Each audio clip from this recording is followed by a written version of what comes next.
আসসালামু আলাইকুম। আমার চ্যানেলের নতুন একটি রেসিপি দেখার আমন্ত্রণ জানিয়ে শুরু করছি আজকের রেসিপি। আশা করছি তালের এই পাকন পিঠাটা আপনাদের কাছে খুবই ভালো লাগবে। তো কথা না বাড়িয়ে চলে যাচ্ছি মূল রেসিপিতে। তার আগে যারা এখনও ভিডিওতে একটা লাইক দেননি তারা প্লিজ ভিডিওতে একটা লাইক দিয়ে দেখা কন্টিনিউ করবেন। প্রথমেই আমি দিয়ে দিচ্ছি 1 কাপ পরিমাণে দুধ আর দিয়ে দিচ্ছি হাফ কাপ তাল। আর এই তালটা কিন্তু আমি আগে থেকেই একটু জাল করে ঘন করে রেখেছিলাম, সেটাই দিয়ে দিলাম। এখন দিয়ে দিচ্ছি হাফ কাপ চিনি, পরিমাণ মতো লবণ এবং আরও একটু পানি দিয়ে দিলাম।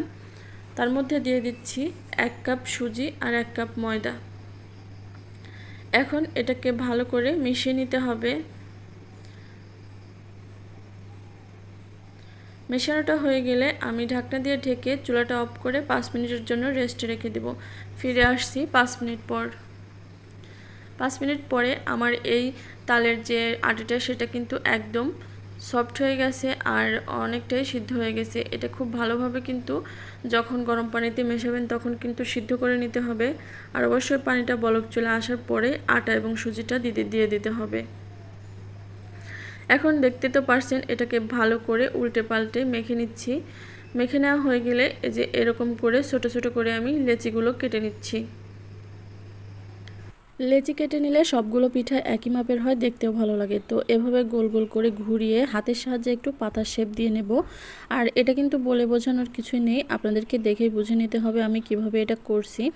একদমই সহজ। একটু চেপে চেপে পাতার শেপটা দিয়ে নিচ্ছি। আপনারা কিন্তু যে কোনো শেপেই তৈরি করে নিতে পারেন। এই পিঠাগুলো খেতে বেশ ভালো লাগে। আমার চ্যানেলে আরও অনেক তালের ভিডিও দেওয়া আছে, চাইলে সেগুলোও দেখে আসতে পারেন। তো এভাবে শেপ দেওয়ার পরে একটা আমি চামচ নিয়ে নিচ্ছি। আপনারা চাইলে ছুরির সাহায্যেও করে নিতে পারেন। তো চামচের এভাবে দিয়ে এই যে একটু দাগ কেটে নিলেই হয়ে যাবে। অবশ্যই চামচের গায়ে কিন্তু একটু তেল ব্রাশ করে নেবেন, তাহলে ডিজাইনগুলো কাটতে সুবিধা হবে। তো একই পদ্ধতিতে সবগুলো আমি বানিয়ে নিয়েছি। এখন চলে যাচ্ছি চিনির শিরা রেডি করতে। তো প্রথমে দিয়ে দিচ্ছি পানি। পানিটা এখানে আপনারা পরিমাণ বুঝে দেবেন, কারণ আপনারা যতটুকু পিঠা ব্যবহার করবেন তার পরিমাণ বুঝে দিয়ে দেবেন। তো আমি এখানে 3 কাপ পানি আর দিয়ে দিয়েছি 1 কাপ পরিমাণে চিনি। 3 কাপ পানির জন্য আপনারা 1 কাপ পরিমাণ চিনি ব্যবহার করবেন। আর দিয়েছি 3টা এলাচ। এলাচটা আমি মুখটা ফাটিয়ে জাল করে নিয়েছি।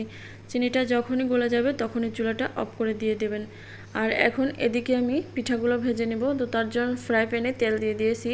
আর এই তেলটা যখন অল্প অল্প কেবলই গরম হতে শুরু করবে তখনই এর মধ্যে আমি পিঠাগুলো দিয়ে দিচ্ছি।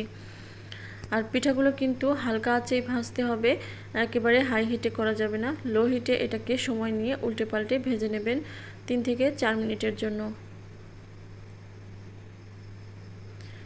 3 থেকে 4 মিনিট এরকম লো হিটে ভাজলে কিন্তু পিঠাটা একদম রেডি হয়ে যাবে। একেবারে ভেজে গাঢ় কোনো রং করার দরকার নেই, হালকা রং করে এটাকে কিন্তু ভেজে নেবেন। পিঠাগুলো ভাজার পরে আগে থেকে যে গরম শিরাটা আমরা তৈরি করে রেখেছিলাম সেই শিরার মধ্যে সরাসরি ডুবিয়ে ঢাকনা দিয়ে ঢেকে 40 থেকে 50 মিনিটের জন্য রেখে দেবেন, যতক্ষণ না পর্যন্ত পিঠাগুলো শিরাটা টেনে নেয়। তো এভাবেই কিন্তু আপনার পিঠাটা রেডি হয়ে যাবে। ভুলবশত আমার ভিডিও ক্লিপগুলো স্কিপ হয়ে গেছে, মানে ডিলিট হয়ে গেছে কেন জানি না ফোন থেকে, তাই সেটা আমি দেখাতে পারিনি। আপনারা ভেজে সরাসরি শিরার মধ্যে ডুবিয়ে ঢাকনা দিয়ে ঢেকে রেখে দিলেই কিন্তু আপনাদের পিঠাগুলো রেডি হয়ে যাবে। তো আজকের এই পিঠার রেসিপিটা আপনাদের কাছে কেমন লেগেছে অবশ্যই কমেন্ট করে জানিয়ে দেবেন। ভালো লাগলে লাইক, কমেন্ট এবং বেশি বেশি করে ফ্রেন্ডস অ্যান্ড ফ্যামিলিদের সাথে শেয়ার করে দেবেন। আর আমার চ্যানেলটা সাবস্ক্রাইব করে পাশে থাকা বেল বাটনটা অন করে দেবেন, তাহলে পরবর্তীতে যখনই কোনো নিত্য নতুন রেসিপি আপলোড করব নোটিফিকেশন আপনাদের কাছে পৌঁছে যাবে। তো আজকের মতো এখানেই বিদায় নিচ্ছি। সবাই ভালো থাকবেন।